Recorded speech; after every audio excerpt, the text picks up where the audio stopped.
The sound came sharp and wrong, a wet crack that split the mountain air. Then a woman cried out, low and broken, like breath torn from her chest. High on the shoulder of the Colorado Rockies, a man stopped mid-step. Snow dust slid from a ledge. Pine boughs stilled. He listened again. Another strike, another sob. His boots turned downslope without thought. The mountains had taught him many sounds: hunger, wind, death.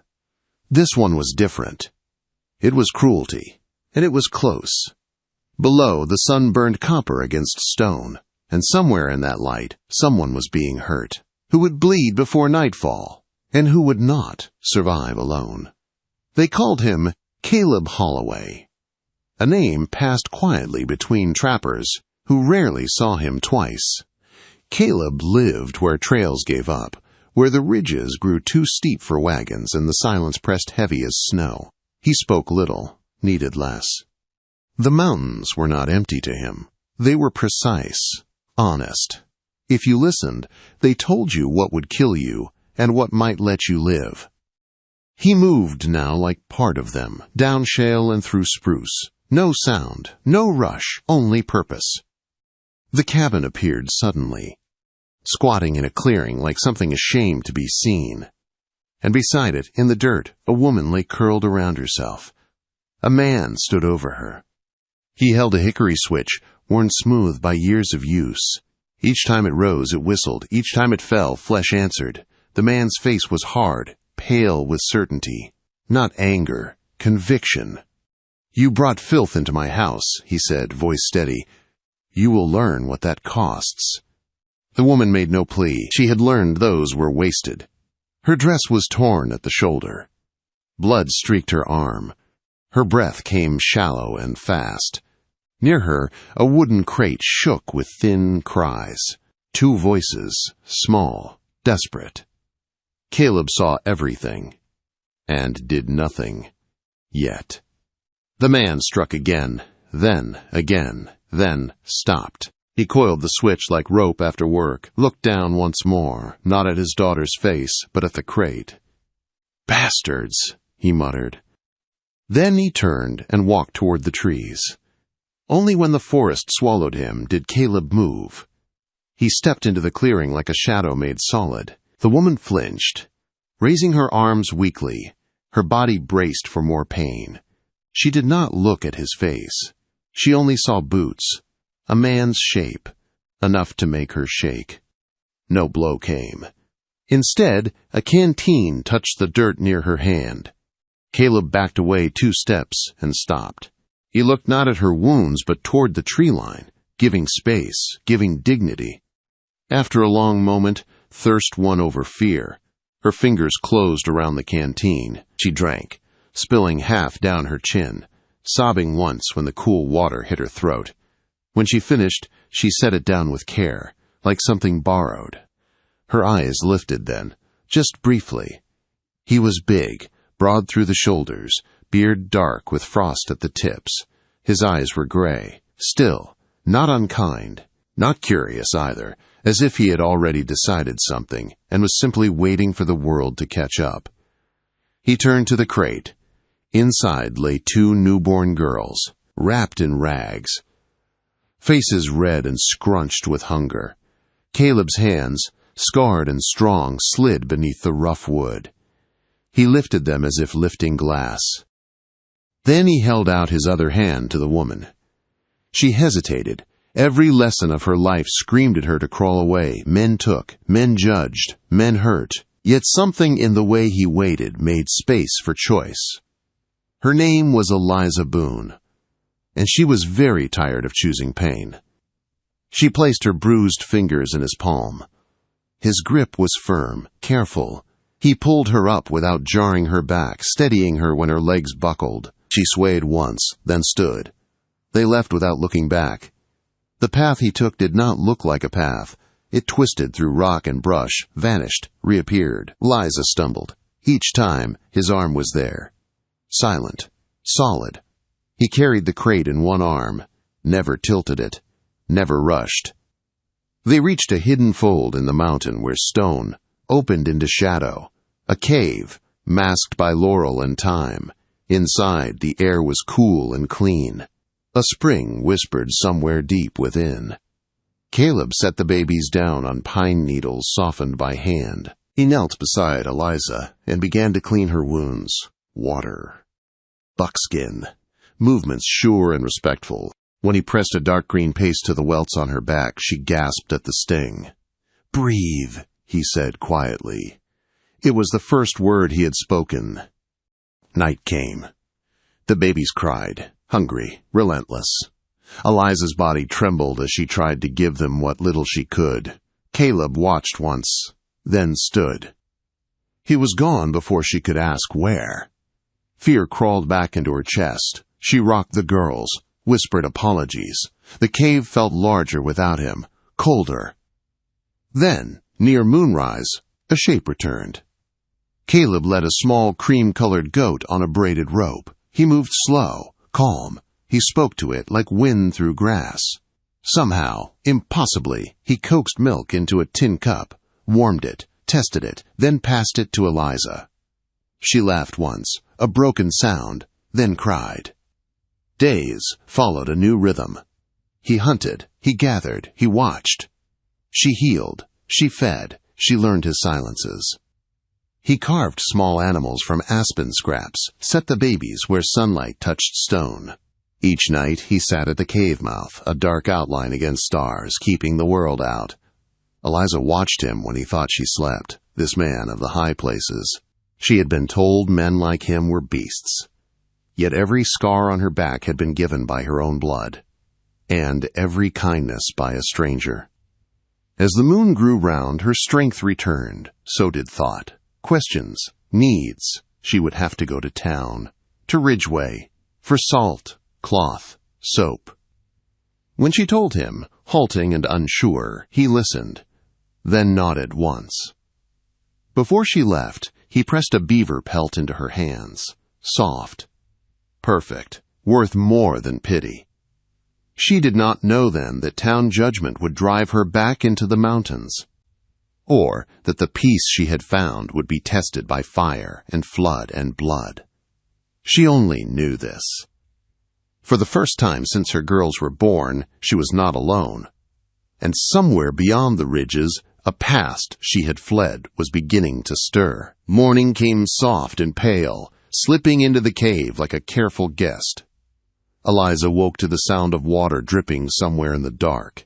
The twins lay quiet for once, their small chests rising and falling in uneven rhythm. Outside, wind moved through pine needles with a low hush. Caleb was already awake. He crouched near the entrance, sharpening his knife on a smooth stone. Slow strokes, even pressure, not a sound wasted. He glanced back once, checking on them, then returned to his work. That look stayed with her. It wasn't ownership or duty. It was watchfulness, the kind that didn't demand thanks. The days settled into a pattern that felt unreal in its steadiness. At dawn, Caleb would leave, moving uphill with bow and pack. By midday, he returned with grouse, or rabbit, sometimes venison if luck favored him. Eliza learned to read his face. The slight tightening around the eyes when food had been scarce. The looseness when the hunt had gone well. She healed slowly. Bruises faded from purple to yellow. The skin on her back itched as it closed. Caleb showed her how to grind roots and leaves, how to mix them with water into poultices that drew out heat and pain. His instructions were brief, demonstrations instead of speeches.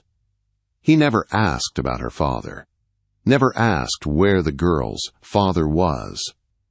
That silence felt like mercy. At dusk, the goat appeared, always at the edge of the clearing.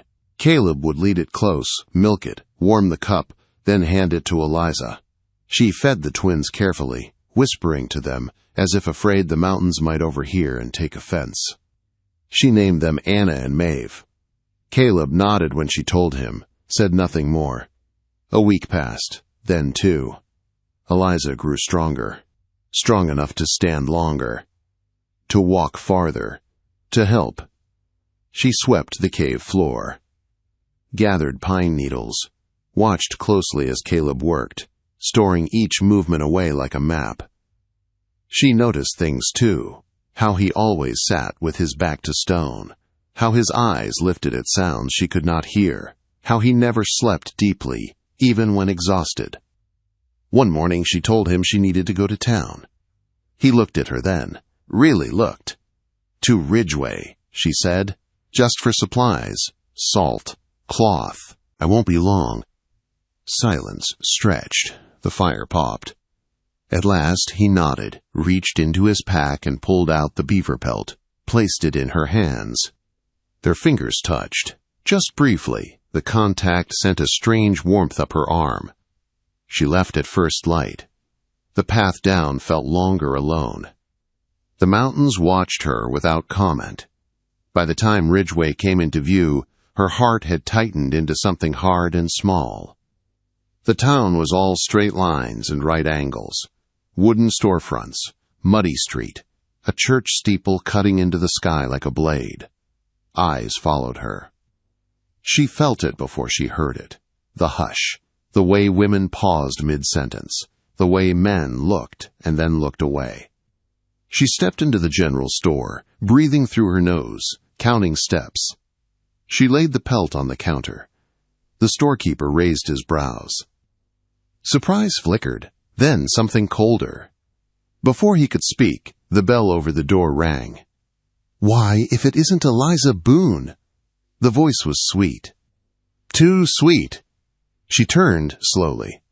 Martha Hale, the preacher's wife, stood with two other women at her side. Their eyes skimmed Eliza's body, her worn dress, her empty hands. "We were worried," Martha said, "after all that trouble, and now with children." Eliza said nothing. "Twins, I hear," Martha continued, "and no husband. Such a burden. Where is your father?" The question cut clean. Eliza's throat closed. The store felt smaller, air thinner. "I need salt," she said, her voice barely carried. Martha smiled. "Of course." "Charity is important." Eliza turned and walked out. She did not take the salt, or the cloth, or the pelt. She ran until her lungs burned and the town fell away behind her. Shame chased her all the way up the trail, whispering old words she thought she had buried. By the time she reached the cave, night was falling. Caleb was there, waiting.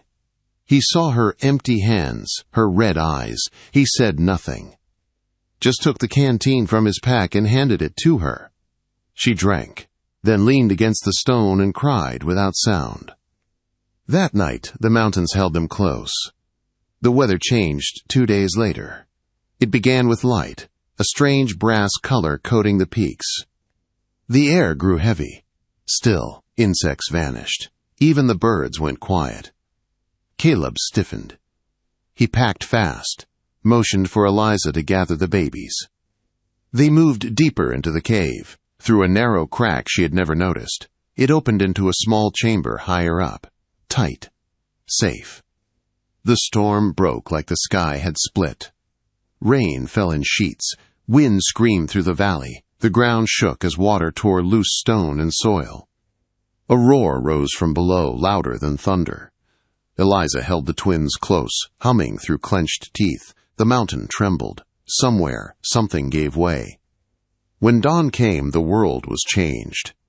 The clearing was gone, scoured clean.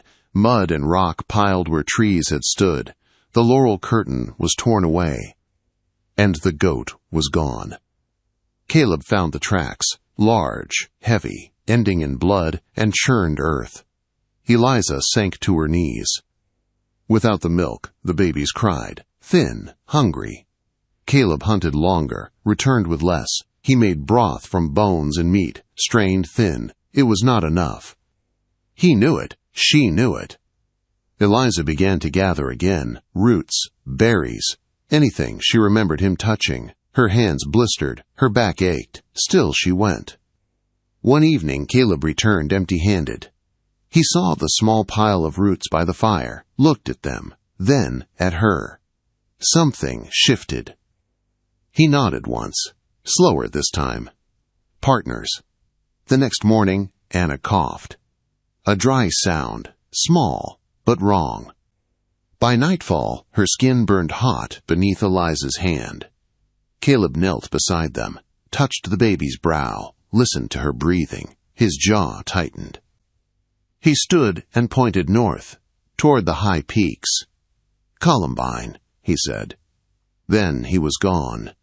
Eliza watched his shape disappear into the stone, and prayed he would come back. The first night alone was the hardest. Eliza sat with Anna pressed to her chest, counting breaths instead of time. The baby's skin burned beneath her palm. Each cough was a thin, tearing sound that scraped Eliza's nerves raw. Maeve slept fitfully beside them, unaware of the quiet war being fought inches away. The mountain, once her shelter, felt vast and indifferent again. She kept the fire low, whispered songs her own mother once sang before silence took her place. She spoke to Anna as if words alone could anchor her to this world, promised things she did not know how to give. Morning came, then afternoon. No Caleb. By the second night, fear settled into Eliza's bones. Anna's breathing grew shallow. Her cries weakened. Eliza crushed the last herbs she knew. Bathed the child's brow with cool water. Nothing changed. She did not sleep. On the third day, clouds crept low across the peaks. Eliza's voice grew hoarse from whispering prayers she had never believed in before. Then, near dusk, stone shifted outside the cave. She looked up. Caleb stumbled into the clearing.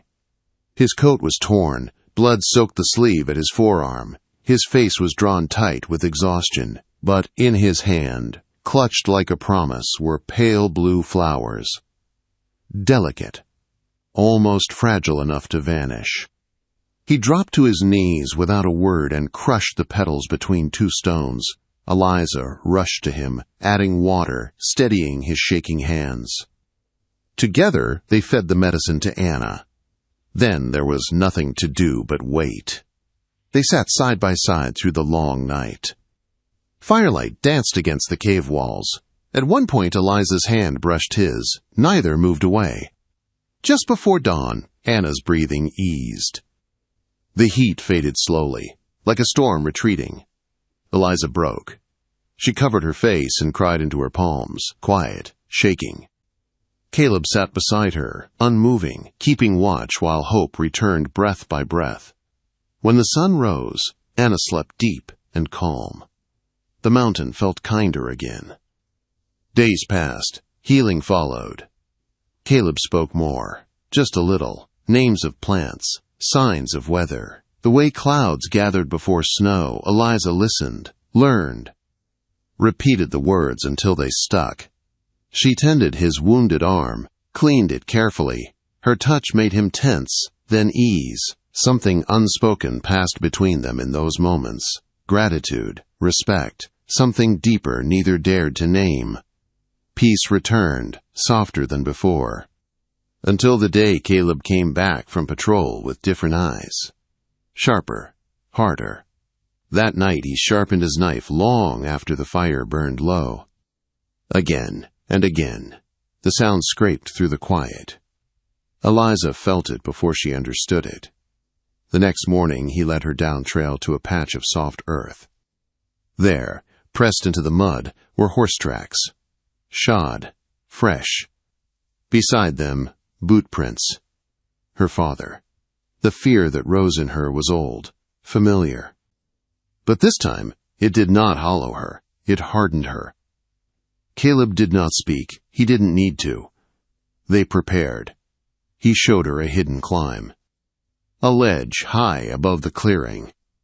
A place to hide if needed. He rearranged stones. Set traps that looked like accidents.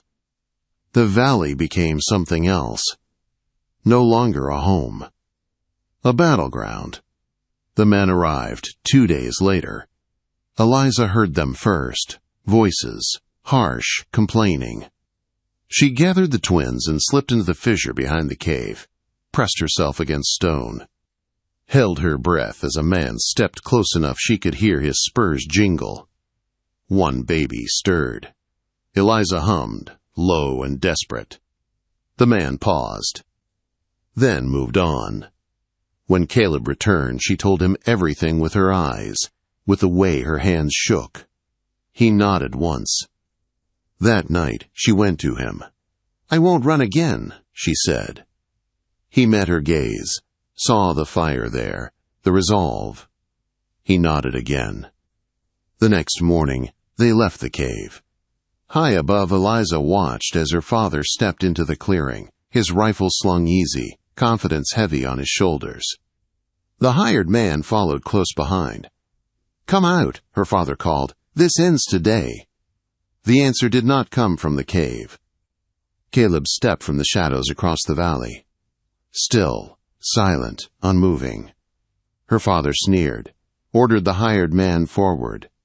The trap sprang. Stones fell. A scream cut short. The hired man lay pinned and broken. Her father raised his rifle.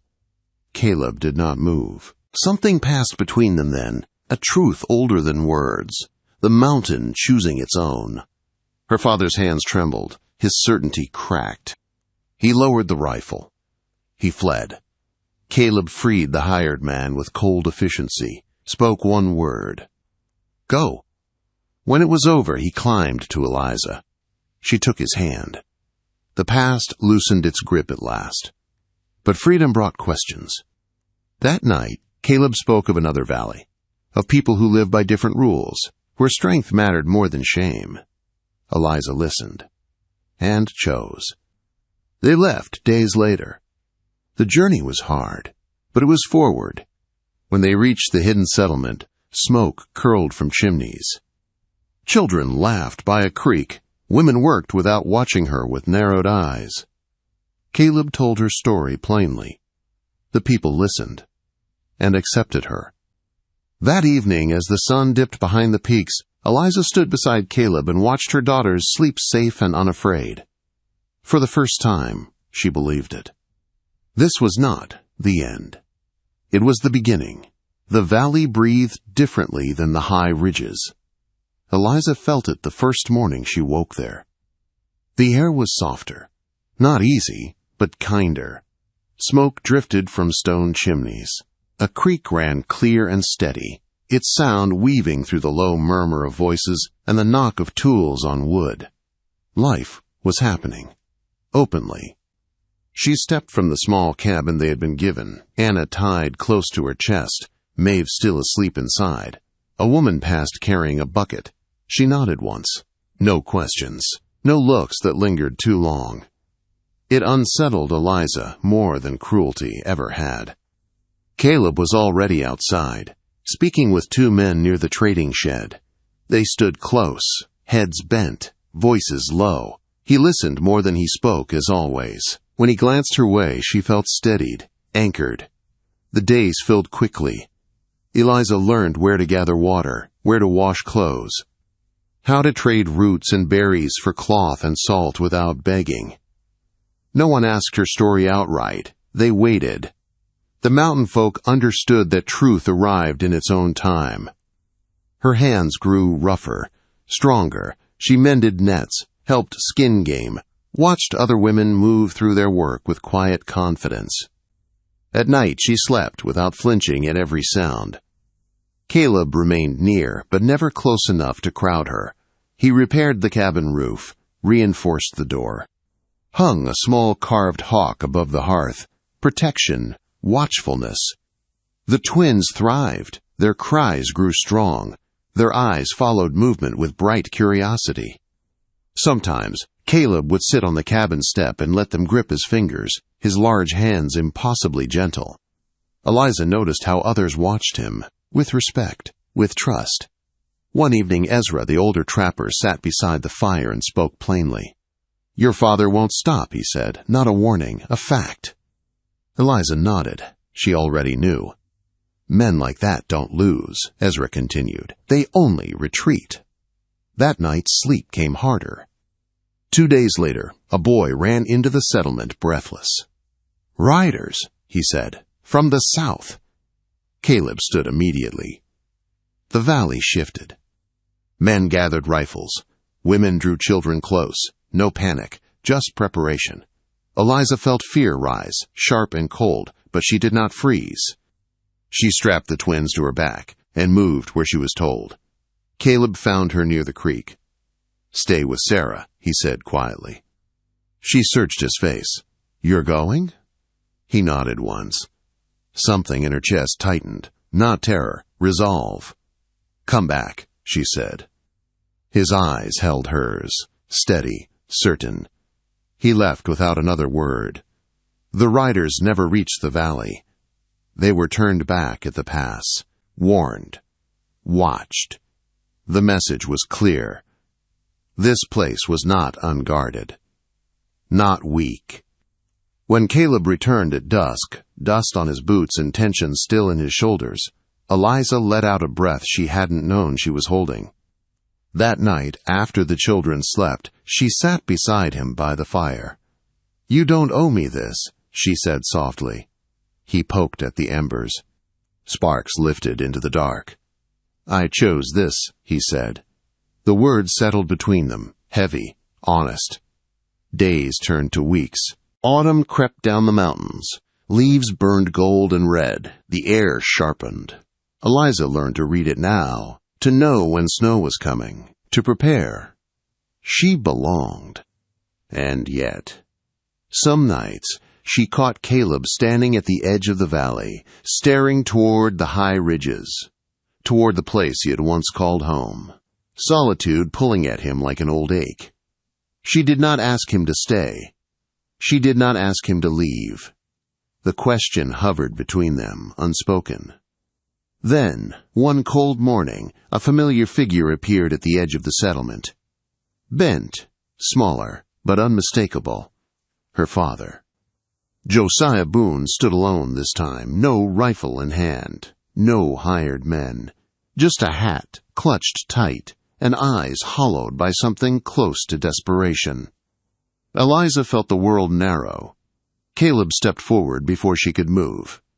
Josiah stopped at the creek, looked around at the cabins, the smoke, the children playing. Something bitter crossed his face. "I've come to take my daughter home," he said. The valley went still. Caleb did not raise his voice, did not reach for his rifle. "She's not yours anymore," he said. Josiah laughed, a thin, broken sound. "We'll see." Eliza stepped forward then, her heart pounding but her spine straight. "No," she said. Josiah's eyes found her. For a moment, the old power flickered there. Then it died. She did not bow her head. She did not look away. And for the first time in her life, he had nothing left to strike her with. The wind moved through the valley. The people watched, waiting. Caleb shifted slightly, a subtle move, protective, final. Josiah looked at him, then at the gathered faces, then back at his daughter. And Eliza knew. This was not over yet. The wind carried the silence deeper than words ever could. Josiah Boone stood at the creek's edge, his boots sunk in mud, his shoulders slumped in a way Eliza had never seen before. This was not the towering figure of her childhood, not the voice that filled rooms and crushed resistance. This man looked worn thin by distance and defeat. But she did not mistake weariness for repentance. "I raised you," he said at last. His voice scraped, as if it had traveled a long way to reach them. "You don't belong in a place like this." Eliza felt Caleb shift beside her, a quiet reminder that she was not alone. "I belong where my children are safe," she said. Her voice shook once, then steadied. "You lost the right to decide anything for me." A murmur rippled through the valley, low, controlled, not anger, agreement. Josiah's jaw tightened. His eyes flicked to the men standing near the cabins, to the women watching from doorways, to Caleb. "You think these people will protect you forever," he sneered. "Men like him leave. They always do." Caleb said nothing. Eliza turned to him, just for a breath. She saw no hesitation in his face, no pulling away. Only presence.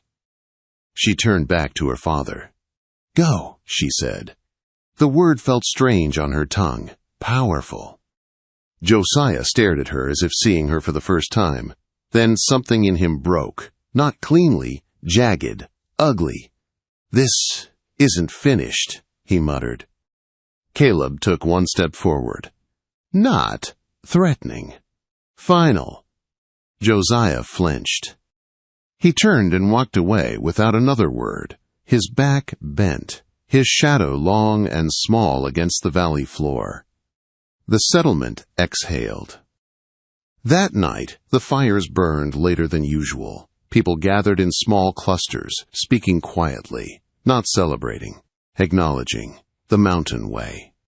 Eliza sat with the twins tucked close, watching flames dance. Her hands still trembled faintly. Caleb sat beside her. "You did well," he said. The words settled deep. She nodded, unable to speak. Winter came early that year. Snow fell heavy and fast, sealing the valley in white. Work shifted indoors.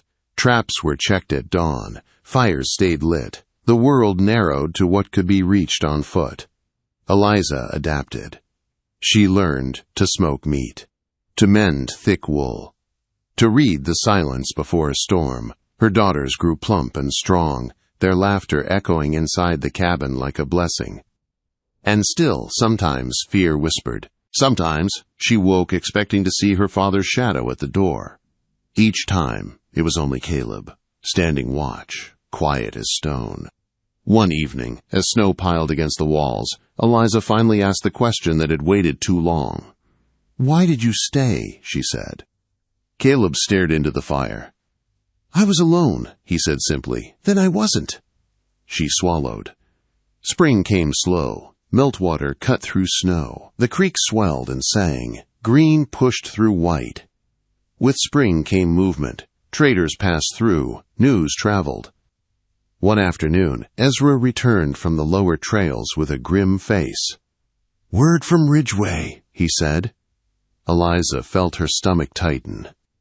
"Josiah Boone is dead." The words landed heavy, final. A fall, they said, drink in ice. No one claimed the body. Eliza felt nothing at first. Then something loosened in her chest. A knot she hadn't known was still there. Caleb watched her closely. That night, she cried, not for the man he was, but for the father he never chose to be. Caleb stayed beside her until the tears ran dry. Summer returned warmth to the valley. Children grew fast. Anna and Maeve took their first steps between the pines. The settlement thrived. And slowly, gently, life leaned forward.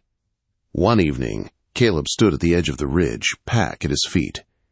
Eliza knew before he spoke. "I need to go," he said. "Check the high trails. Make sure they're clear." Her heart tightened. Old fears stirred. "Will you come back?" she asked. He met her eyes. "Yes." She nodded, trusted him, let him go. Days passed, then a week. On the 8th day, a storm rolled in early. Thunder cracked against the peaks. Eliza stood in the doorway, scanning the ridges.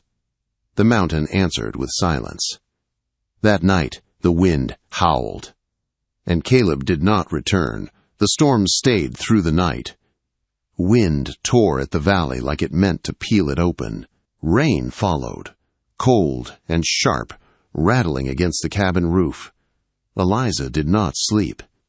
She sat with the twins pressed close, listening for footsteps that did not come. Morning broke gray and heavy. Still no Caleb. Ezra and 2 others rode out at first light. They followed the high trail, the river bend, the narrow pass where rock fell easy after rain. Eliza waited, worked, fed the girls, waited again. By dusk, the men returned. They carried Caleb between them. His leg was bound tight. Blood darkened the cloth. His face was pale, jaw clenched against pain, but his eyes were clear, alive. Eliza's breath left her in a rush so sudden it made her dizzy. She ran to him, not caring who saw, not caring how it looked. She dropped to her knees and held his hand as they laid him down.